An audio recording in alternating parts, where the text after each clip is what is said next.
vérité, les gens ne comprennent pas. Bon. Les gens là-bas, la culture musicale sont plus développées. Je parlais avec un patron au States. On parlait d'un beat, OK? On est resté 2 heures à parler sur un snare. Juste sur un snare. Tu comprends? Je vais jamais faire ça. Il y a 1 ou 2 partenaires à Montréal que je fais ça. Montréal, quand tu parles avec un autre producteur, ils sont en compétition avec toi. Quand tu parles avec un autre artiste, comme de rappeur en rappeur, ils sont en compétition. Quand tu parles à un autre promoteur, ou un autre photographe, ou un média, ils sont en compétition avec toi. Puis ça, pour moi, c'est de l'insécurité. Parce que si tu es insécure, c'est que tu sais pas ce que tu fais, ou tu as peur que l'autre te crase. Moi, j'ai pas peur de ça. C'est tout ça que j'ai réussi à le faire jusqu'à aujourd'hui. Je suis capable de collaborer. Je suis capable de voir le talent de quelqu'un, ou le côté entrepreneur de quelqu'un. Moi, j'ai collaboré avec beaucoup de monde, genre, j'ai pas de problème, moi. Mais quand tu vas à Toronto, tu vois la scène de Toronto est plus développée parce qu'ils l'ont, ça. Tu vois, aux États-Unis, ils l'ont, ça. Il y a du hate. Mais quand 2 personnes wise qui se rencontrent, ils vont créer quelque chose de bon. En France, je sais pas, j'ai jamais été en France, mais pas connais. I cannot talk like from French. Mais je sais que Montréal, les gens sont insécures. Blancs comme noirs, là, en passant, là. Comme, les gens sont insécures. Il y en a d'autres qui sont moins insécures. C'est avec les autres que je travaille aujourd'hui. Je peux vous donner plein d'anecdotes sur pourquoi que je dis ça. Mais les nouveaux petits jeunes qui s'en viennent là, qui sont là, ils sont différents en passant. Ils sont plus ouverts à la collaboration. Les nouveaux petits jeunes. Faut juste qu'ils se laissent pas avoir par le marché ou l'industrie, genre. So, oui. Quand tu sors de Montréal, tu rencontres d'autres mondes, c'est plus le fun à travailler. Puis, ils respectent la culture, ils respectent ton art, ils comprennent.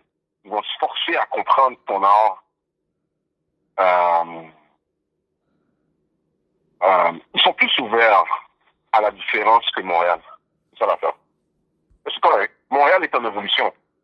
Ça change. Montréal évolue tout le temps. Quand je te parle de 95, 2000, c'est autre chose. 2005, c'est un autre vibe. 2010, c'est un autre vibe.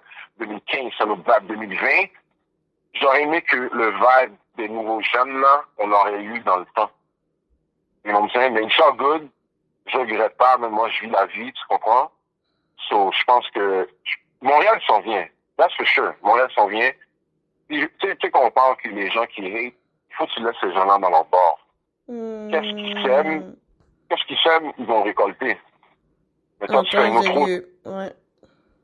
C'est naturel en passant, là. C'est naturel. Ceux qui hate, c'est qu'ils ont mal. Bon, ceux qui hate, là, c'est qu'ils n'ont pas de rituel positif. Message. Ils n'ont pas de rituel positif. Ils sont dans le négatif constamment. C'est qu'ils pensent que la réalité, c'est être négatif.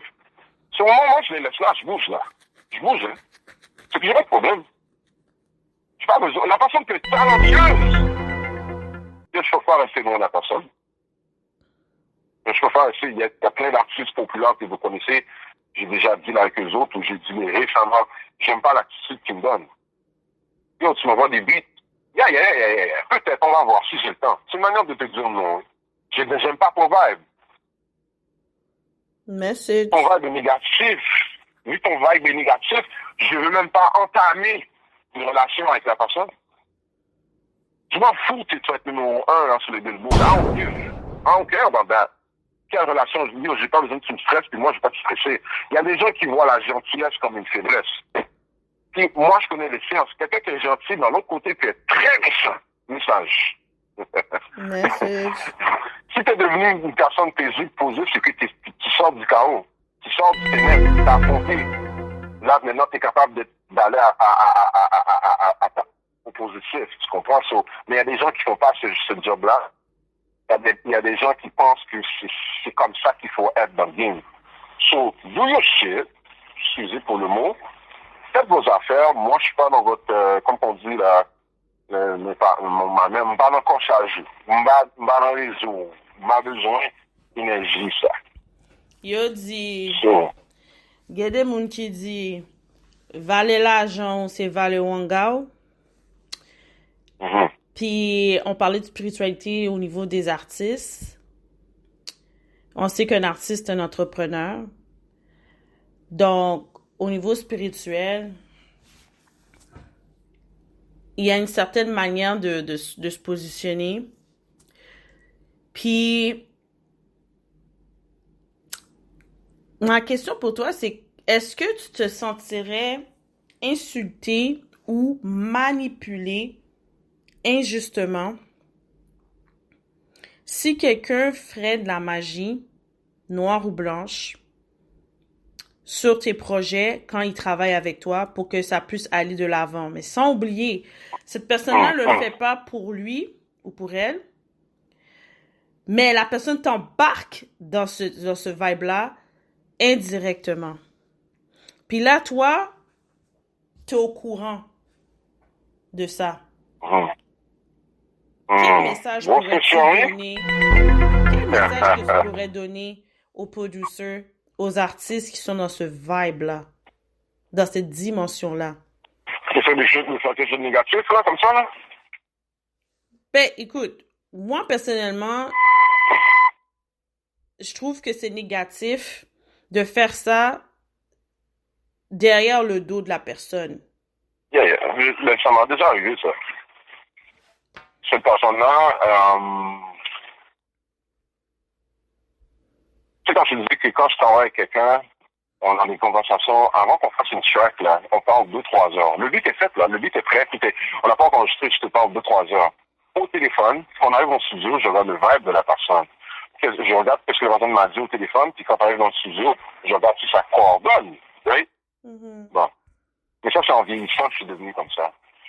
Mais quand j'étais plus jeune, je travaillais avec quelqu'un, je travaillais avec du monde, puis il y avait un gars particulier que, bon, j'ai rêvé au gars.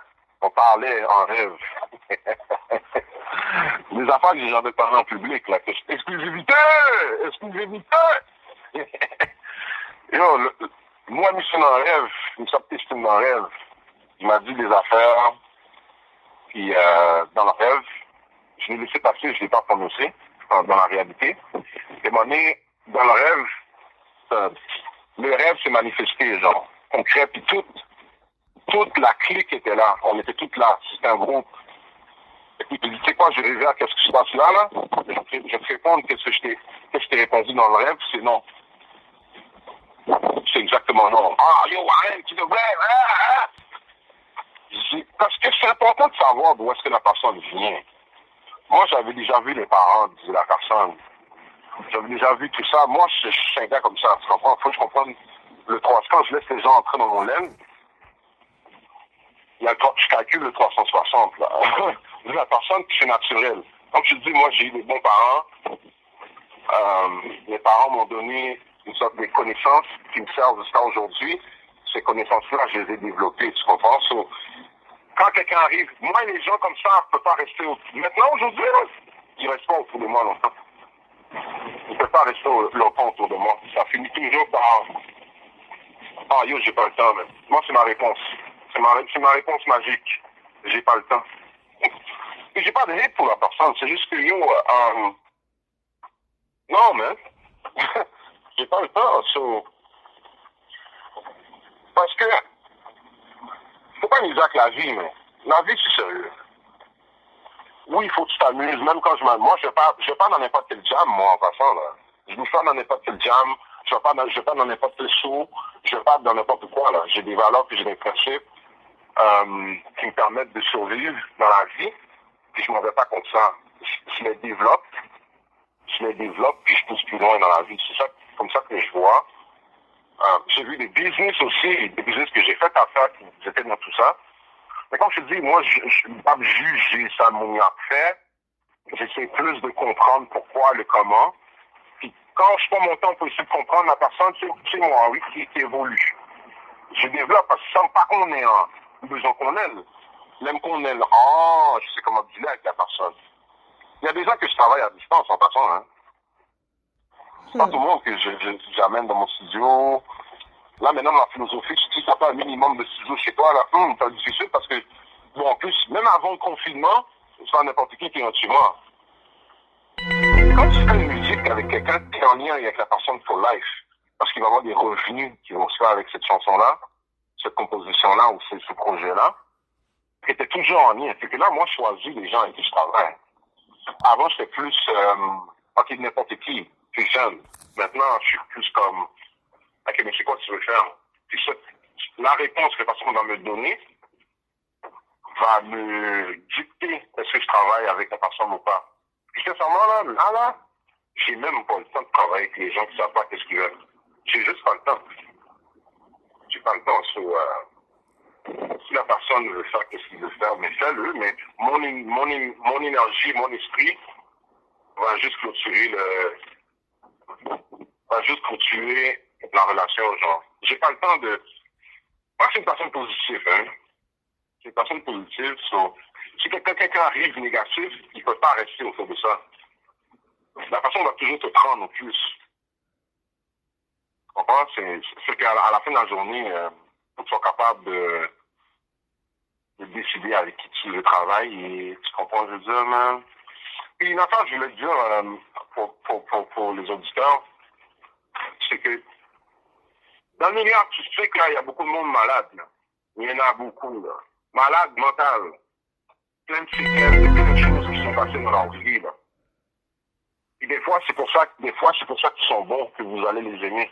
Vous sentez la douleur de ces gens-là, et c'est ça qui vous fait c'est ça qui va faire que vous aimez l'artiste, c'est la douleur de l'artiste, genre. On pense là, on va loin, mais ça, c'est une réalité. Moi, je vis dans ce monde-là, là. C'est ça mon vibe. J'aime ça travailler avec des gens équilibrés. J'aime ça travailler avec des gens qui ont la tête sur les épaules. Ils sont artistiques, mais ils ont un côté business. Puis je suis ouvert, que si quelqu'un est ouvert à voir d'autres perceptions que sa perception, je suis ouvert à faire ces conversations-là. Parce que dans l'industrie, là, si tu sais pas qui tu es, là, il y a te manger où. Blanc, noir, là. Tu m'entends? Ouais, ouais. Yeah, blanc, noir, là, il y a pas jour. Si vous partez en équilibré, ils vont te malmener, là. Mais ça, c'est dans toutes les sphères possibles, hein. Ça, c'est au travail, c'est en relation, même dans ta famille, là, ça peut arriver que ils vont voler avec toi d'une façon. Donc, tu sais, c'est comme overall, là, c'est important que tu saches d'où tu viens, qui tu es, puis tu connais ton histoire. Sans ça, là, n'importe qui va faire qu'est-ce qu'il veut avec toi dans le monde visible et invisible. I'm telling you, don't play with that. Really don't play with that. Là, je vais aller avec ma dernière question pour clôturer notre entrevue d'aujourd'hui. On sait qu'un artiste est un entrepreneur. Donc, on sait que l'artiste doit investir en lui pour qu'il soit reconnu sur le marché.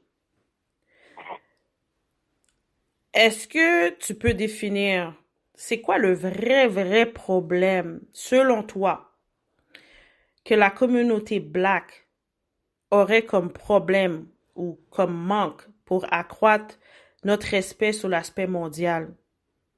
À part du service à la clientèle, qu'est-ce que tu penses qui crase la communauté Black au niveau de l'entrepreneuriat dans le monde des affaires?